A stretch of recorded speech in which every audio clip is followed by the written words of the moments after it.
দেব মহেশখালী নামক কেশপুরে একটি ছোট গ্রামে জন্মগ্রহণ করেন।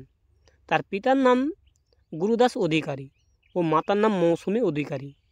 দেবের পিতা খাদ্যাদি পরিবেশন সেবা ব্যবসায়ের সাথে জড়িত এবং তার মা একজন গৃহিণী। দীপালি নামে তার এক বোন রয়েছে। দেবের ডাকনাম রাজু। দেব তার শৈশবের বেশিরভাগ সময় তার মামার সাথে চন্দ্রকোনায় কাটায়। তিনি বদ্রার পুরুষোত্তম হাই স্কুল এবং পরে পুনের বিদ্যাপীঠ বিশ্ববিদ্যালয় হতে কম্পিউটার প্রকৌশলে ডিপ্লোমা ডিগ্রি নেন। তিনি যাদবপুর এবং সাউথ সিটিতে থাকেন। তিনি কিশোর নমিত কাপুর অভিনয় একাডেমি থেকে অভিনয়ের কোর্স সম্পূর্ণ করেন। টাইমস অফ ইন্ডিয়ার একটি সাক্ষাৎকারে দেব বলেন, বাবার কর্মক্ষেত্রগুলোর মধ্যে শুটিংও স্থল ছিল। একবার যখন স্কুলে গ্রীষ্মকালীন অবকাশ চলছিল, তখন তার বাবার সাথে তিনি নানা পাঠকের অভিনীত চলচ্চিত্র প্রহার, দ্য ফাইনাল অ্যাটাকের আউটডোর শুটিং দেখতে যান। তার কাছে সেটা বাবার কর্মস্থলের পরিবর্তে পারিবারিক ভ্রমণ বলে মনে হয়েছিল বলে জানান। পরে তার বাবার কর্মস্থল হয় মুম্বাই। সেখানে তিনি বিভিন্ন সিনেমায় সেটে শুটিং স্পটে তার খাদ্য সরবরাহের সেবা ছিলেন অন্যতম। অনেক পরিচালককে শুটিং স্পটের মধ্যে উল্লেখযোগ্য ছিল আব্বাস মাস্তান এবং প্রকাশ ঝার মতো পরিচালকের সিনেমা সেট। অনেক সময় তার বাবা বিভিন্ন কাজে ব্যস্ত থাকত। দেবকেই তখন সব কিছু দেখাশোনা করতে হতো।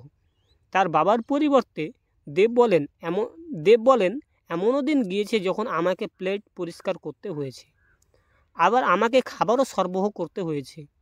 কম্পিউটার প্রকৌশল বিষয়ে ডিপ্লোমা লাভের পর তিনি অভিনয় বিষয়ে জানতে মুম্বাই ফিরে যান এবং আব্বাস মাস্তান পরিচালিত টারজান দ্য ওয়ান্ডার কার ছবির শুটিং দেখেন। দেব বিখ্যাত অভিনেত্রী শুভশ্রী গাঙ্গুলি দর্শকদের একের পর এক সুপারহিট চলচ্চিত্রগুলি উপহার দিয়ে গেছেন, যেমন পরাণ যায় জ্বলিয়ারে, চ্যালেঞ্জ, খোকাবাবু, খোকা 420। এই মুভিগুলোতে তারা একত্রে অভিনয় করেছেন। তাদের সম্পর্ক বাস্তব জীবনে অত্যন্ত কাছের হয়ে পড়েছে। তারা একে অপরকে ভালোবেসেও ফেলে। দীর্ঘ 5 বছর পর প্রেমের পর বিভিন্ন কারণে বর্তমানে তাদের সম্পর্ক আগের মতো নেই। দেব চাঁদের পাহাড় সম্পর্কে এবং সাক্ষাৎকারে তিনি শুভশ্রী গাঙ্গুলিকে ইঙ্গিত করে তাকে প্রাক্তন প্রেমিকা অভিহিত করে বলেছিলেন, চেয়েছিলাম আমার প্রাক্তন প্রেমিকা থেকে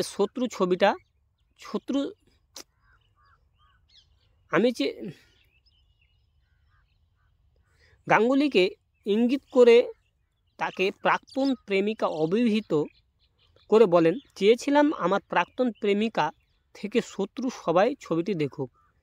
বুনো হাঁস চলচ্চিত্রের শুটিংয়ে বাংলাদেশে এসে এক সাক্ষাৎকারে তিনি সম্পর্কের বিষয়টি স্বীকার করেন এবং বলেন যে শুভশ্রীর সাথে এখন তার বন্ধুত্ব ছাড়া কোনো আর সম্পর্ক নেই। শুভশ্রী গাঙ্গুলি এখন এক সাক্ষাৎকারে বলেন, হি ওয়াজ মাই ফার্স্ট লাভ। তিনি আরও বলেন, I love him, I still love him. এরপরে দীর্ঘ সময় জুড়ে এই জুটিটি একত্রে কাজ করেননি। অবশেষে ধূমকেতু চলচ্চিত্রের মধ্য দিয়ে এই জুটি আবার পর্দায় ফিরে এসেছিল। চলুন এর রাজনৈতিক দিকটা একটু আমরা জেনে নিই। দেব 2014 সালের লোকসভা নির্বাচনে ঘাটাল থেকে তৃণমূল কংগ্রেসের হয়ে নির্বাচনে অংশগ্রহণ করে এবং তিনি বিজয়ী প্রার্থী হন। তিনি কেশপুরে কেন্দ্র থেকে 1,16,800টি ভোট লাভ করেন। এবার চলুন আমরা জেনে নিন তার সিনেমায় অভিনয় কত সাল থেকে তিনি কত সালে অভিনয় করেছিলেন। তো 2005 থেকে 2007 ডিপ্লোমা ডিগ্রি নেবার পর দেব তার সিনেমার জীবন শুরু করে। আব্বাস মাস্তানের টারজান দ্য ওয়ান্ডার কার এর সেটে সে কিশোর নমিত কাপুর অ্যাক্টিং একাডেমিতে অভিনয়ের কোর্সে ভর্তি হন। তার প্রথম মুখ্য ভূমিকায় অভিনয় ছিলেন 2006 সালে প্রবীর নন্দী কর্তৃক নির্মিত অগ্নিশপথ সিনেমায়। এই সিনেমায় সে রচনা ব্যানার্জির বিপরীতে অভিনয় করেছিলেন। ছবিটি বক্স অফিসে তেমন কিছু করতে না পারায় ফ্লপ হয়েছিল। এই সময় সে রবি কিনাগি কর্তৃক নির্মিত শ্রী ভেঙ্কটস ফিল্ম কর্তৃক প্রযোজিত আই লাভ ইউ ছবিটিতে অভিনয় করে। এই ছবির সাফল্যের পর দেব 14 মাস অভিনয় থেকে দূরে থাকে। সে মুম্বাই যায় এবং সেখানে নাচ ও ফাইটিং শেখে।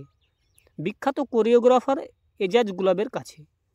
2008 থেকে 2010 এরপর দেব পুনরায় অভিনয়ে ফিরে আসে এবং রাজ চক্রবর্তীর চ্যালেঞ্জ ছবিতে শুভশ্রী গাঙ্গুলির বিপরীতে অভিনয় করেন। এই ছবি দেবকে খ্যাতির চূড়ায় নিয়ে যান। এই ছবিটি পশ্চিমবাংলায় বেশি হিট ছিল। দেব চিরদিনই তুমি যে আমার ছবিটিতে বিশেষভাবে আবির্ভূত হন। বিভিন্ন আইটেম গানে সে অভিনয়ও করেন। 2010 সালে তিনি স্টার আনন্দ সেরা নতুন প্রতিভা অ্যাওয়ার্ড পান। সেই বছরে সেদিন দেখা হয়েছিল এবং দুই পৃথিবী ছবিতে অভিনয় করেছিলেন। দুই পৃথিবী ছবিটি খুবই বিখ্যাত হয়েছিল। 2011 থেকে 2013 2011 সালে দেব রাজীব বিশ্বাস পরিচালিত ও সুরিন্দর ফিল্মস প্রযোজিত পাগলু ছবিতে কোয়েল মল্লিকের বিপরীতে অভিনয় করেন। এই মুভিটিতে চ্যালেঞ্জ 2 অক্টোবর 2012 এর আগ পর্যন্ত মুক্তির প্রথম দিন সর্বাধিক দর্শক দেখার রেকর্ডও করেছিলেন। স্টার জলসায় যেদিন এই ছবিটি দেখানো হয় সেদিন এই ছবিটি এখন পর্যন্ত সর্বোচ্চ টিআরপি প্রায় 12.25 কোটি টাকা আয় করেছিল। এই ছবিটির আরপি যুদ্ধে 3 ইডিয়টসকেও পিছনে ফেলে দিয়েছিলেন। মুক্তির প্রথম সপ্তাহে এই ছবিটি 166টি সিনেমা হলে, দ্বিতীয় সপ্তাহে 169টি থিয়েটারে মুক্তি পায়। 13 জুন 2011 পর্যন্ত মার্টিনি শো 5 কোটি টাকা আয় করেন। এই ছবিটি ছিল বিনোদনমূলক, এর গান, অভিনয় সব কিছু ছিল অসাধারণ। এই ছবি বাংলায় এতই বিখ্যাত হয় যে সালমান খানের রেডি ছবিকেও এটি পেছনে ফেলে দেয়। নভেম্বর 2011 সালে সুজিত মণ্ডল পরিচালিত তার রোমিও ছবিটি মুক্তি পায়। এই ছবিতে শুভশ্রী গাঙ্গুলি বিপরীতে অভিনয় করেছিলেন। এই ছবিটির সর্বস্তরের লোকের কাছ থেকে, এমনকি সমালোচকদের কাছ থেকেও প্রশংসাও পায়। জানুয়ারি 2012 সালে আবারও শুভশ্রী গাঙ্গুলির বিপরীতে তার খোকাবাবু ছবিটি মুক্তি পায়। এসকে মুভি প্রযোজিত এই ছবিটি টানা 300 দিন থিয়েটারে চলে আগের সকল রেকর্ড ভেঙে দেয়। এই ছবির ড্যান্স মারে খোকাবাবু নামক গানটি টলিউডের সবচেয়ে ব্যয়বহুল গান। তবে অক্টোবর 2012-তে চ্যালেঞ্জ 2 এর চ্যালেঞ্জ লিবিনা সালা গানটি এর রেকর্ড ভেঙে দেয়। আগস্ট 2012 সালে তার অভিনীত পাগলু 2 মুক্তি পায়। একই প্রযোজক একই অভিনেত্রীর বিপরীতে অভিনয় করেছিলেন কোয়েল। এই মুভিটি হিট হলেও পাগলু 2011 এর মতো বিখ্যাত হয়নি। অক্টোবর 2012-তে রাজা চন্দ পরিচালিত ও শ্রী ভেঙ্কট ফিল্ম প্রযোজিত চ্যালেঞ্জ 2 সিনেমাটি মুক্তি পায়। পূজা বোসের বিপরীতে অভিনয়ও করেছিলেন। একই সাথে 270টি থিয়েটারে সারা ভারত জুড়ে পশ্চিমবাংলা, বিহার, দিল্লি, ছত্তিশগড়ের মধ্যপ্রদেশ একসাথে মুক্তি পায়। এই ছবিটি ইতিহাসের মধ্যে সবচেয়ে ব্লকবাস্টার হিট হয়। পাগলু প্রথম সপ্তাহে বক্স অফিসে কালেক্ট করেছিল 4.15 কোটি টাকা। চ্যালেঞ্জ 2 ইতিহাসের সবচেয়ে বড় ব্যয়বহুল ছবিটিও বটে। এই ছবির বাজেট ছিল প্রায় 14 কোটি টাকা। এর প্রথম সপ্তাহে 12,000 দর্শক দেখে এটি খোকাবাবুকেও পেছনে ফেলে দেয়। তাই এই ছবি সর্বকালের ব্লকবাস্টার আখ্যা পায়। ভারতে মুক্তি পেয়েছিল শুভশ্রী গাঙ্গুলি ও নুসরাত জাহানের বিপরীতে রাজীব বিশ্বাস পরিচালিত ও এসকে মুভিজের ব্যানারে চলচ্চিত্র খোকাবাবুর সিকুয়েল খোকা 420। ত্রিমুখী প্রেমের এই ছবিটিতে অভিনয় করেছিলেন রজতাভ দত্ত, হারাধন বন্দ্যোপাধ্যায় ও তাপস পাল সহ আরও অনেকে। তবে খোকাবাবুর সাথে এই গল্পের চরিত্রগত ছাড়া আর অন্য কোনো মিল নেই। ছবিটি প্রচণ্ড হিট হয় এবং প্রথম দিনের আয়ে চ্যালেঞ্জ 2কেও পিছনে ফেলে দেয়। তেলুগু ছবি বৃন্দাবনম এর গল্প অবলম্বনে তৈরি করা হয়েছিল এই মুভিটি। 2013 সালে 11 অক্টোবর দুর্গাপূজার সময় মুক্তি পেয়েছিল রংবাজ মুভিটি। সুরিন্দর ফিল্মসের ব্যানারে রাজাচন্দ্র পরিচালনায় এবং কোয়েল মল্লিকের বিপরীতে এই ছবিটিতে আরও থাকবেন রজতাভ দত্ত, রাহুল দেব প্রমুখ। এই চলচ্চিত্রটি আগের সব রেকর্ড ভেঙে দিলেও মাত্র 2 মাসের মাথায় দেবের এই অভিনীত চাঁদের পাহাড় সে রেকর্ডকেও ভেঙে দেয়। ডিসেম্বর 2013 মুক্তি পায় প্রখ্যাত সাহিত্যিক বিভূতিভূষণ বন্দ্যোপাধ্যায়ের চাঁদের পাহাড় উপন্যাসের উপর ভিত্তি করে কমলেশ্বর মুখোপাধ্যায়ের পরিচালিত ও শ্রী ভেঙ্কট ফিল্মের ব্যানারে চাঁদের পাহাড় মুভিটি। এই মুভিটির শুটিং হয়েছে আফ্রিকার জঙ্গলে। সিংহের মোকাবেলা ও ব্ল্যাক মাম্বার মতো ভয়ানক সাপের সাথে যুদ্ধ করতে হয়েছিল এই মুভিটিতে। পরিচালক দ্য টাইমস অফ ইন্ডিয়া দেওয়া এই সাক্ষাৎকার বলেন যে প্রথম থেকে তাদের দেবকে নেওয়ার ইচ্ছা ছিল, কারণ ছবির স্বার্থে এরকম স্পট দেহ তাদেরই দরকার। এর আগেও অনেকেই এই ছবিটি নির্মাণ করতে চেয়েছিলেন, কিন্তু বাজেটের অভাবে তা সম্ভব হয়নি। এখন পর্যন্ত সর্বোচ্চ বেশি বাজেটের ছবিটি আগের সব রেকর্ড ভেঙে ইতিমধ্যেই সমস্ত রেকর্ড গড়েছে। সর্বস্তরের মানুষ চলচ্চিত্রটি ভূয়সী প্রশংসাও করেছে। 2014 এরপর তিনি সমরেশ মজুমদারের বুনো হাঁস উপন্যাসের উপর ভিত্তি করে নির্মিত বুনো হাঁস অমল চরিত্রে অভিনয় করেছিলেন। লেখক নিজেই দেবের নামটিও বলেছিলেন। এছাড়াও তিনি শ্রী ভেঙ্কটেশ ফিল্মসের ব্যানারে মিমি চক্রবর্তীর বিপরীতে রাজ চক্রবর্তীর পরিচালনায় তার পরবর্তী মুভি যোদ্ধা দ্য ওয়ারিয়ার এর শুটিংও করেছিলেন। এর সাথে শ্রী ভেঙ্কটেশ ফিল্মসের ব্যানারে সায়ন্তিকা বন্দ্যোপাধ্যায় ও শ্রাবন্তীর বিপরীতে বিন্দাস এবং দৃশ্যায়ন এই চলচ্চিত্রটি পরিচালনা করেছিলেন রাজীব বিশ্বাস।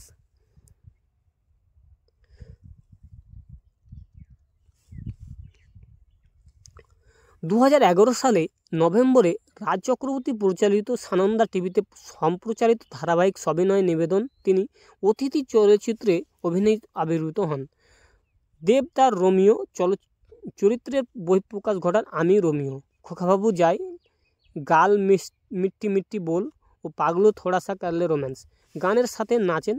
পরবর্তীতে দেব টেলিগ্রাফকে দেওয়া এক সাক্ষাৎকারে বলেন, আমি নয়না ও জয়দীপ এর সুখী বিবাহিত জীবনের প্রার্থনা করি।